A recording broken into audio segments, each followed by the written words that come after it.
Good morning, everybody. Welcome to the second day of GitHub Universe. And if I could ask all of you who are sitting right on the end of an aisle to do me a huge favor, could you scoot in by a couple of seats if there's space? Because we might have some people trickling in throughout the talk. Just a real quick warning. One of my slides late in the deck has a picture of a scorpion. If you don't want to look at a scorpion, I'll tell you beforehand, and then you can look away, and then I'll tell you when to look back. It'll be fine. So we're going to talk about building a better browser engine on GitHub. And first, I'm going to start with, why are you listening to me? So I am the DevOps engineer for Mozilla Research. This means that I get to wear a whole bunch of different hats depending on the circumstances. Some of these include ops for Rust, the programming language, ops for Servo, the browser engine, whose community I'm going to be talking about today, and recently, virtual and augmented reality, which we call mixed reality. Of course, this is a highly opinionated talk, and the opinions are mine, not necessarily Mozilla's. Well, the good ones they can take the credit for. Any of them you disagree with, I'll take the credit for those. I've worked on projects as an ops person, as a developer, and as a community manager and community member, projects on and off GitHub through the years, and projects that have been both really good and really less than good. Also, thank you, octadex.github.com, for having fantastic Octocats that will make the slides better as we go along. So I'm just curious about who we've got in the room today. Who here uses software? Cool, some of you are awake, most of you are awake, fantastic. Who here contributes to any kind of software, closed or open? Show of hands, most of you, fantastic. And who here maintains software like it's kind of your responsibility? People will get grumpy at you if it breaks. So about 2/3, 3/4. So of that software that you're involved with, for how many of you does it include community-driven free and open source software? So maybe a quarter, a third of the room. How many of you kind of enterprise-based but free and open source software, so like an open project that some company owns? So a handful of people, maybe a quarter of people. And then for how many of you is that enterprise-y proprietary software that you're involved with and work on? About another quarter to a third. So I hope that the takeaways here will be applicable to everything anytime people are building software. But before we get into strategies that Servo has used to build a better browser engine, I need to tell you a bit of a story out of the history of how this all got started.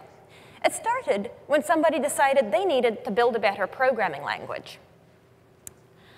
Once upon a time, there was an engineer. I'm going to call him Graydon because that's what he's called. He worked at Mozilla, and his job was writing a bunch of C and C++ code to fix bugs and add features in a browser engine. Just like how a compiler turns stuff for people into stuff for computers, the browser engine is that thing in your web browser that turns the stuff for computers, the HTML, the CSS, the JavaScript, into the stuff that you as a person look at. They call it the engine probably because the browser won't go without it and because it's got a lot of complicated moving parts. Graydon noticed that when he and his colleagues wrote C and C++, the language made it really easy to introduce all kinds of errors. You can point your pointers at values that they have no business pointing at. If you want to make sure you return the right type of data, you have to memorize things about very distant points in the code base. And in general, this daunting task of building this fast, modern browser engine is made even more difficult because the tools weren't helping. Graydon's solution to this problem was to try to build a new language that would make it harder to make these categories of mistakes, make it easier to write good systems code and more difficult to break the rules. So he works on this language that ended up being called Rust, and he took this project to his employer, Mozilla, and they were like, wow, this is a fantastic idea, we need this. So they paid him to put more time into it, hired on some more people to pay them to work on it, and eventually the Rust project has grown to be a whole team. However, it is at its heart a community-driven project because you don't necessarily want a programming language to be owned by a single company for it to be useful for others. So the enthusiasm of this community shows in that State of the Octaverse report that we looked at yesterday. This is the first of a whole lot of interruptions that yesterday's keynote has put into this otherwise perfectly well-planned talk. We're about number 8 there on the projects with the most reviews in 2017. Hugely active, hugely open project. So Rust 1.0, this first stable Rust, was released in May of 2015. And since then, a new stable, backwards compatible with all the old ones, has come out every 6 weeks like clockwork. There was one this morning because they release every 6 weeks on Thursdays, and that's 1.21. So Rust is an outstanding piece of software, but above and beyond just being a piece of software, it's also remarkable as an open source community project. Only a few of you might ever need to write safe systems code, but I'll bet almost everyone here gets involved with a software project at some time or another. So to understand where Servo's coming from, I want to highlight a few of the things that set the Rust community and project structure apart. First off, the Rust community is pretty famous. I love this quote: "The Rust community seems to be populated entirely by human beings. I have no idea how this was done." Well, I have several very clear ideas about how this was done. Basically, you get the right people to opt in, and you make sure that the people who don't want to work that way opt out. Rust prioritizes constructive, positive interaction, and has done since the project started. So those who feel that they need a really combative environment or negative environment to get work done either opt out, or we help them along and discourage them from behaving that way in our forums. So starting with this base of shared values guarantees that we all have common ground to build better code on. Additionally, Rust is an internationally distributed project, so most of its communication is asynchronous and held in public forums. Starting with these really good community habits means that projects implemented in Rust by people who are and enjoy being in the Rust community tend to also share those values. They trickle downstream or downhill. And they tend to have fewer of the anti-patterns that are often common in open source. Anyways, we've got this fantastic language. Mozilla's putting a bunch of resources behind it, and it was invented to improve systems programming. How the heck do you tell when your language is doing what you want? How can you test a language as it grows? Our answer is that we have this flagship product written in Rust, and that's Mozilla's Servo browser engine. Servo is a project to make a highly parallel, incredibly fast browser engine. By starting from scratch, the team has this opportunity to re-implement the most important parts of the web's functionality first. At the same time, for the really complicated stuff or the heirloom stuff that you hardly need anymore, we can either leave it out or fail over to the old browser engine and yet have something that's super fast on most of the web pages that everyone cares about. As well as offering thought leadership in meme technology, Servo is pushing the boundaries of what's possible for parallelizing how the browser renders the web. The Servo project, as an open source project, is holding its own in the Octaverse rankings as well. There we are at number 9, beating out Ansible for most discussed. Yeah, that's the Servo logo. I was not kidding about the memes. Someday, someone in branding might notice and it might change, but until now, that means Servo. So what's up with this Servo thing?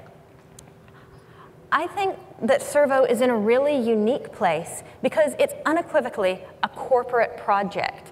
Its purpose is for Mozilla to explore possibilities for the next generation of browser engine and to build components that can be shipped in Firefox, which we're already doing.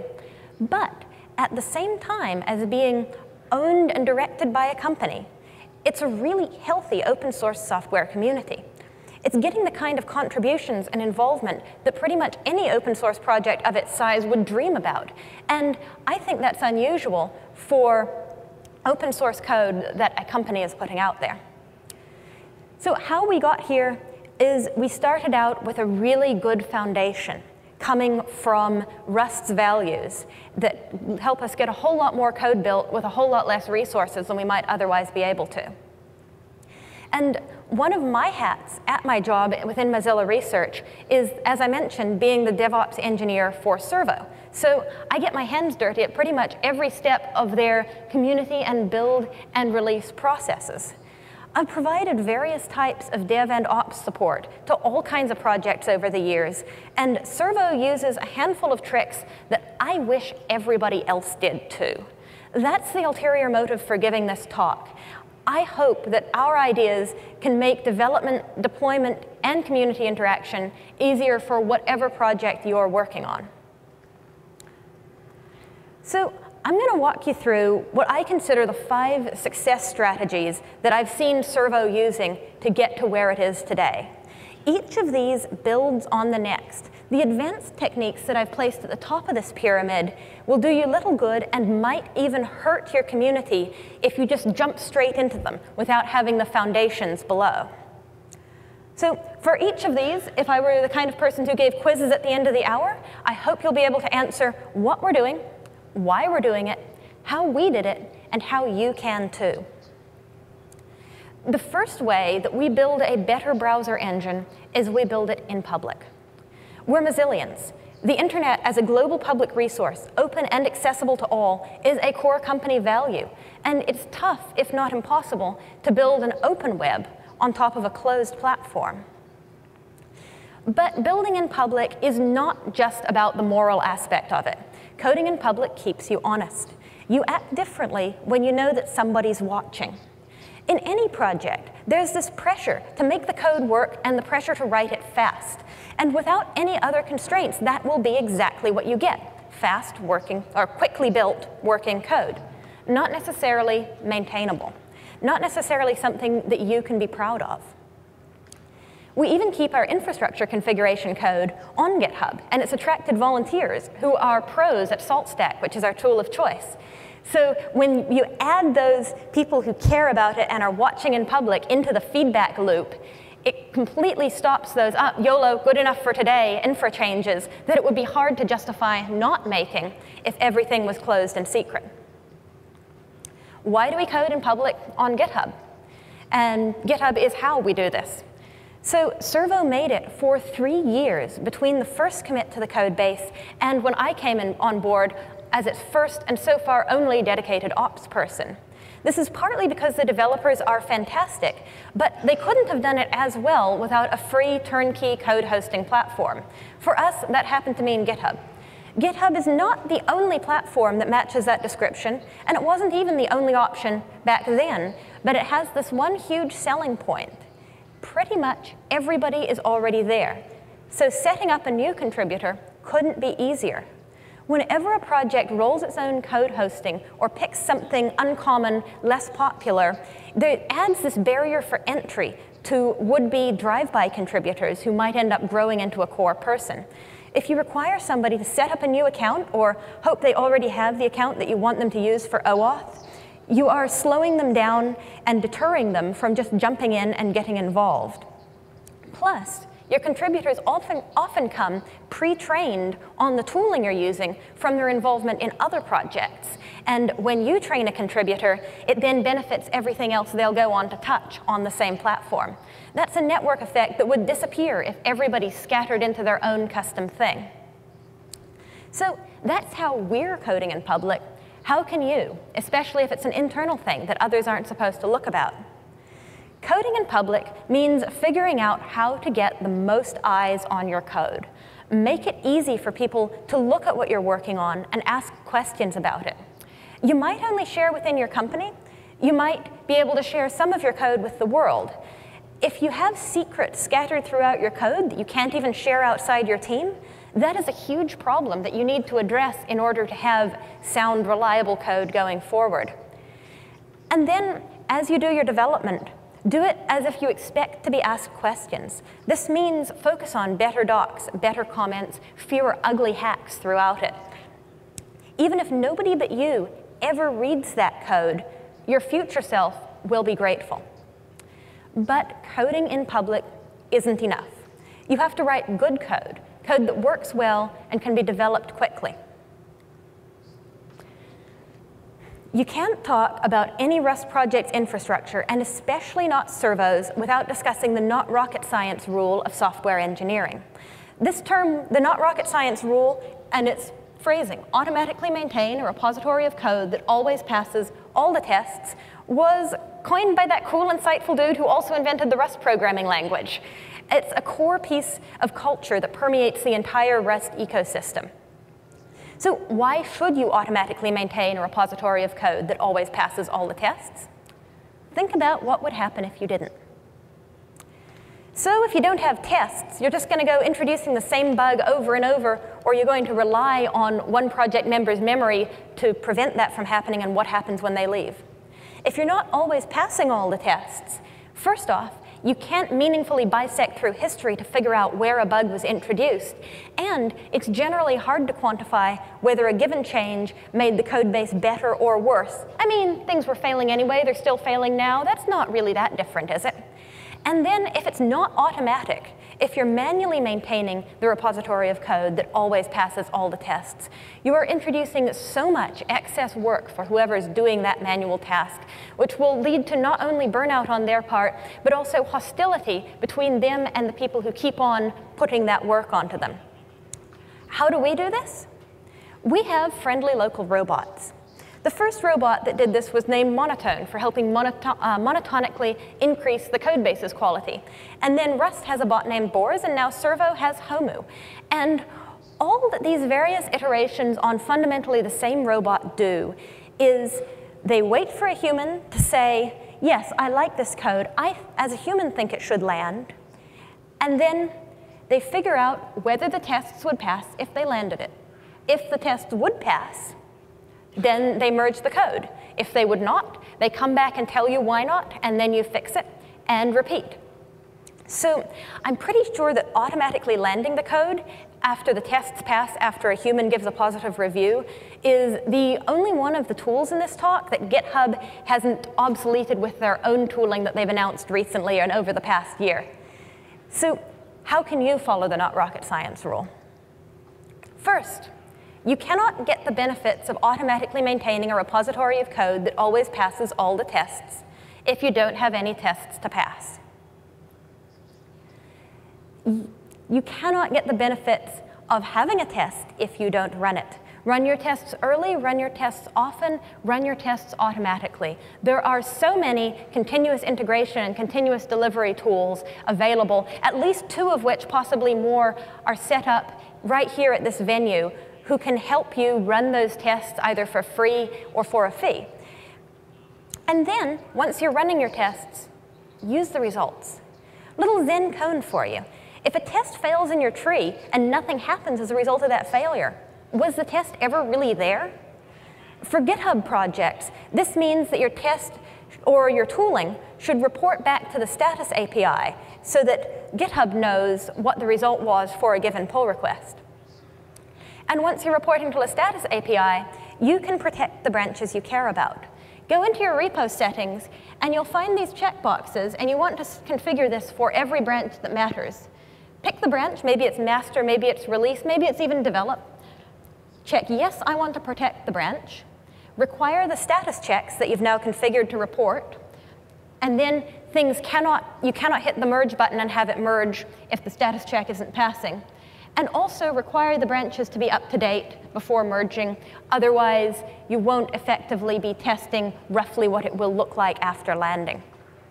So this is the most technical part of what I'm going to recommend to you. But following this not rocket science rule of software engineering is not enough.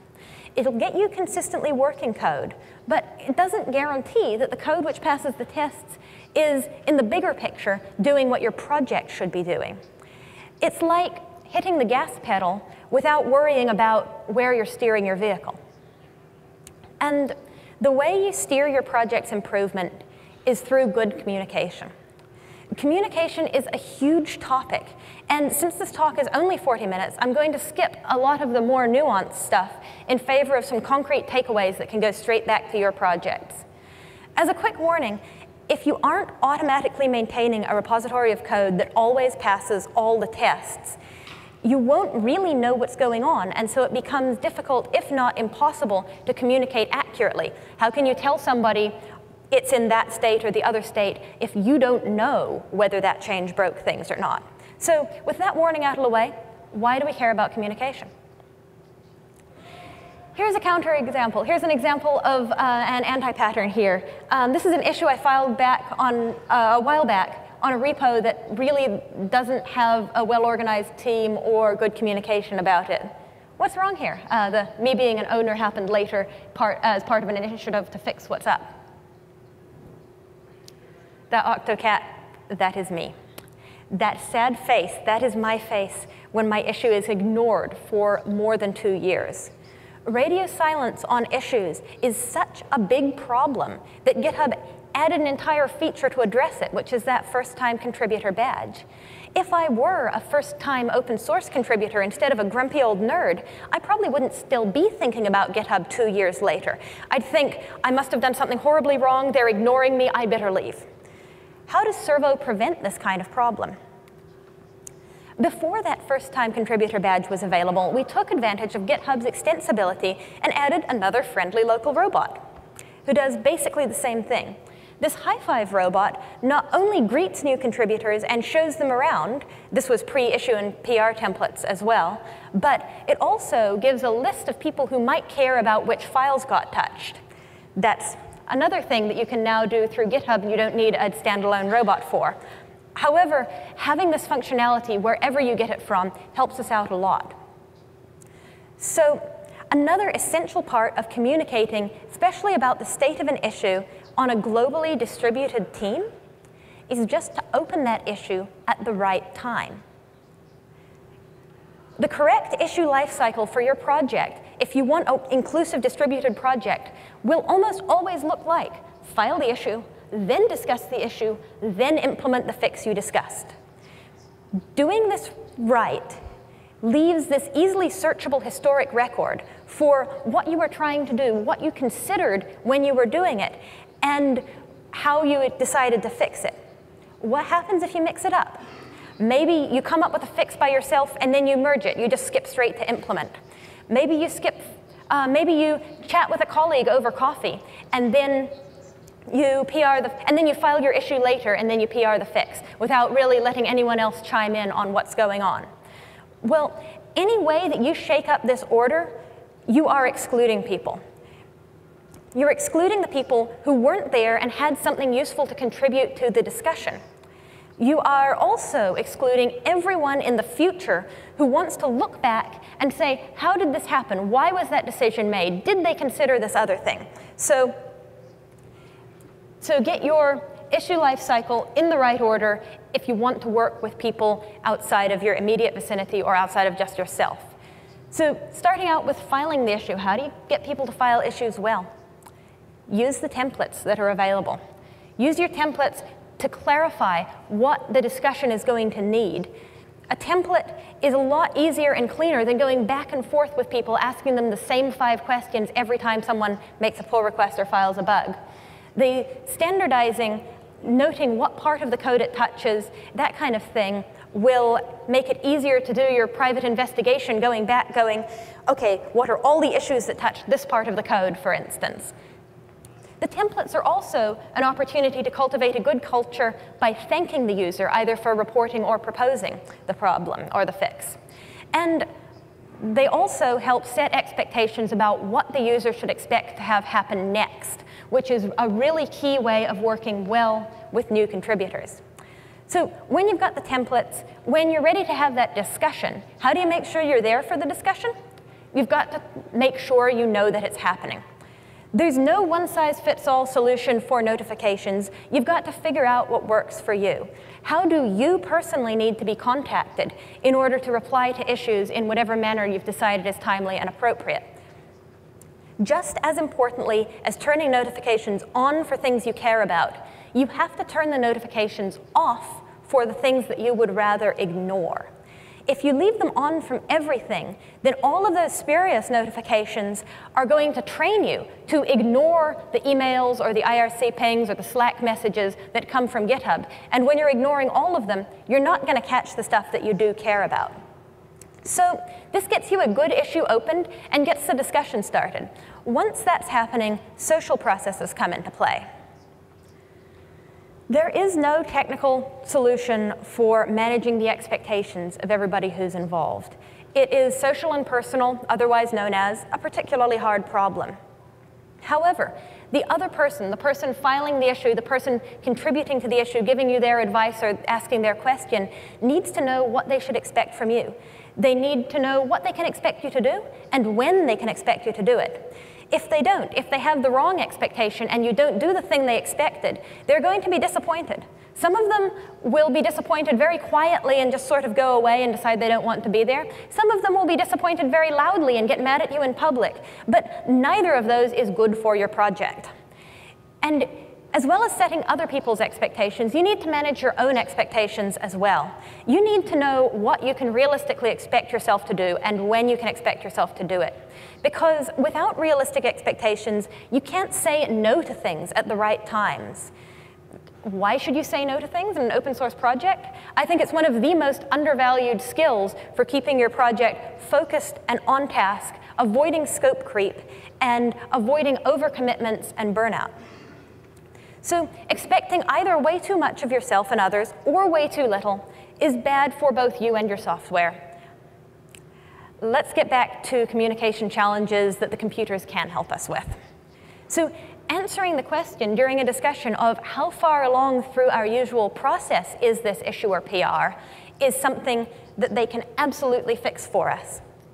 An essential trick for communicating an issue state between team members and contributors is to make some labels, agree on what the labels mean, write down what the labels mean because you're going to forget something later, and then apply those labels to issues consistently. You'll see on Servo we have 124 labels, most of which we even use. The reason we got so label happy is we were using labels for projects and milestones way before those features were introduced.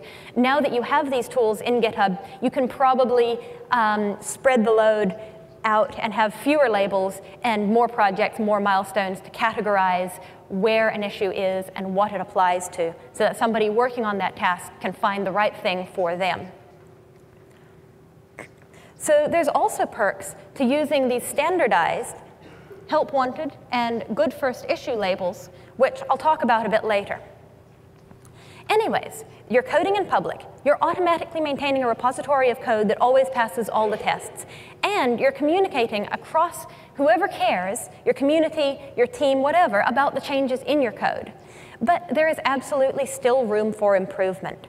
Once you have a good project to invite them into, it's time to think about mentoring new contributors.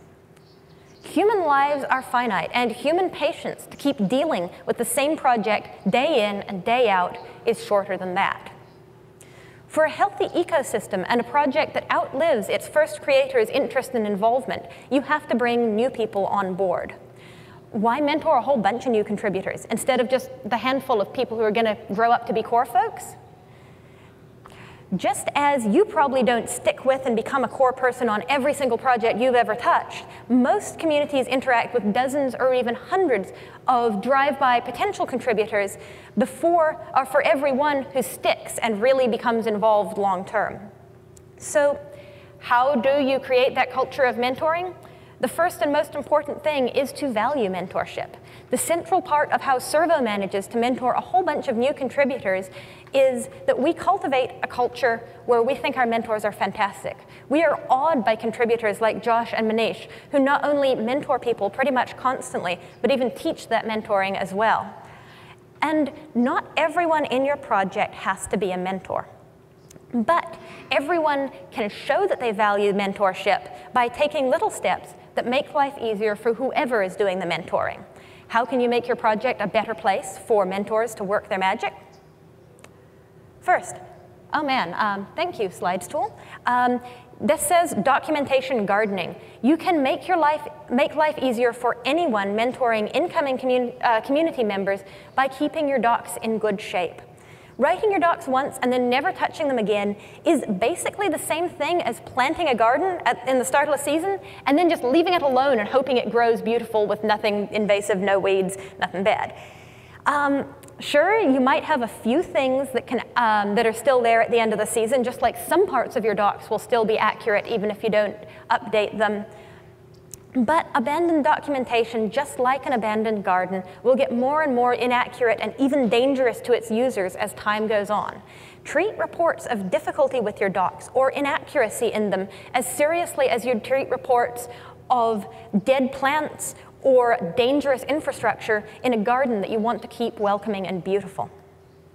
So the next way that you can help your community's mentors has a mnemonic that might gross you out if you don't like looking at pictures of bugs. I mention this because the next slide will have a picture of scorpions on it.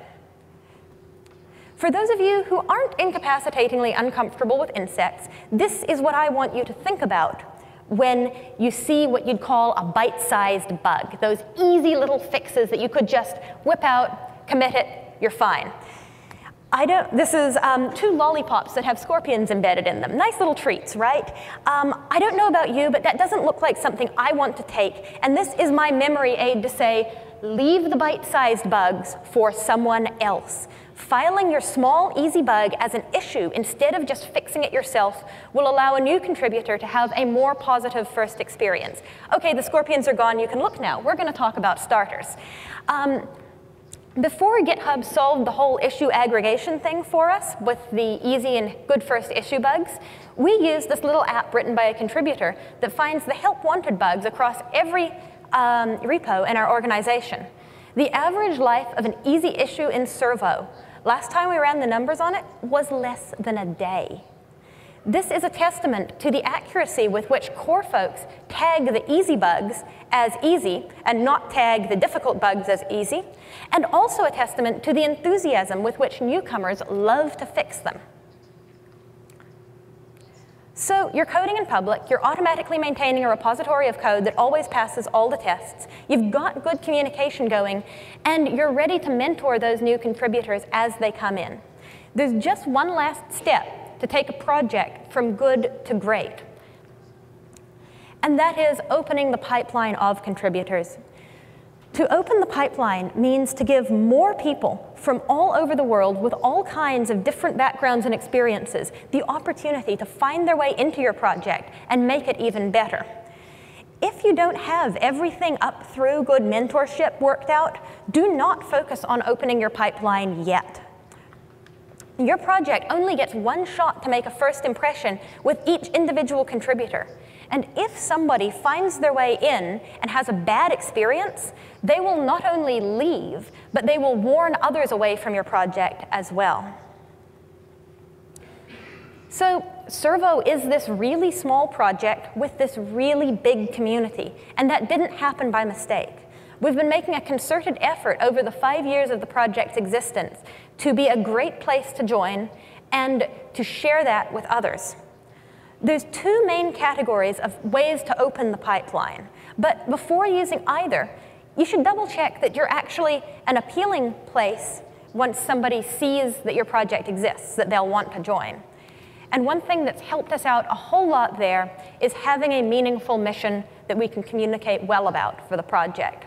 It helps out so much that we're working on something that's easy to explain and that our mission is instantly relatable to pretty much anyone who uses a computer. A better, faster web browser? Sign me right up. But even if your project isn't as easy to explain, figure out why it matters to the people who aren't already working on it. And then make sure that when a potential contributor comes to your site or your project page for the first time, that you'll explain that mission in a way that makes sense to them where they will see it. I call it using your human words and not your engineer words to explain the mission. Because your project needs all kinds of humans, not just the people who already are engineers. So the first way to open a pipeline are sites that I call issue aggregators. They make a big old list of relevant issues from a bunch of different projects, and then people go to them and look for an issue that they would like to fix on a project they may never have touched before. As we learned yesterday, GitHub is also becoming one of these many issue aggregators. And this month of October, if you happen to have everything in place to start opening your pipeline, DigitalOcean is holding this Hacktoberfest event where they encourage people to pick out 4 good first PR bugs and make 4 PRs, and they give people a shirt. It's highly motivating to some people, and it's one of many examples. Another example, if you're equipped to deal with people who might not only be new to your project, but new to software or new to open source in general, is openhatch.org. This goes all year round, and it's a great place to publicize your issues that you'd like help on to novice free and open source software contributors. OpenHatch is fantastic if you have the resources to mentor people who might be new to Git and might be new to your programming language, might even be new to GitHub. It is less great if you can only take on contributors who already have a certain minimum skill level. So that's the first way of opening the pipeline. The second way to open the pipeline is to pay people. If you're at a company or working on proprietary code, do not despair, because you can get new eyes and new brains into your project by taking on interns.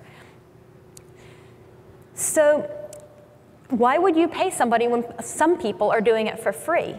Paying people is super important from a diversity perspective because it reaches into groups that don't have the privilege of enough free time to code for fun. Think about people who are the primary caregiver for a child or an elderly person and might only have a couple hours a day to themselves to do anything. And even if your work is open source, think about what resources you have at your disposal to pay people to write some code on it, to make it available to those other groups. Another great way, especially if you're working on open source, to open that pipeline and pay people, in addition to Google Summer of Code, is Outreachy, formerly GNOME Outreach Program for Women, now for anyone underrepresented in tech. It's a great way to find people who can help give back. So that icing on the cake, the sweets at the top of our food pyramid of techniques, is bringing more of the world into the wonderful project that you're working on. Let's recap how you built it. First, you code like everyone is watching. It pressures you to write better quality code and makes every other step here feasible. Then, you set yourself up for technical success by automatically maintaining a repository of code that always passes all the tests. Modern tools mean that the hardest part of this process is just deciding that you're going to do it. Once you've made that decision, there's a bunch of tooling out there to help you. Next, to steer your project collaboratively and make the most of contributors' diverse perspectives from around the world in many time zones, maintain an issue life cycle of conversation before implementation. And then be a mentor for people new to your project, or help out those people who do want to be mentors. Because a sustainable project always has a gradual flow of new people coming in and older people coming out. Finally, once those foundations of reliable testing, good communication, and helpful mentorship are established, open up your pipeline to more contributors. To really excel, use whatever resources you have available to make your project accessible, even to people outside of the demographics with the luxury to code for free. So these 5 strategies build on one another to help make Servo one of the most outstanding projects in GitHub's universe. And you can take every one of their lessons to improve your own projects and your code. Thank you very much. The slides are at that URL. You are welcome to tweet at me, email me, or catch me outside afterwards for any questions you might have.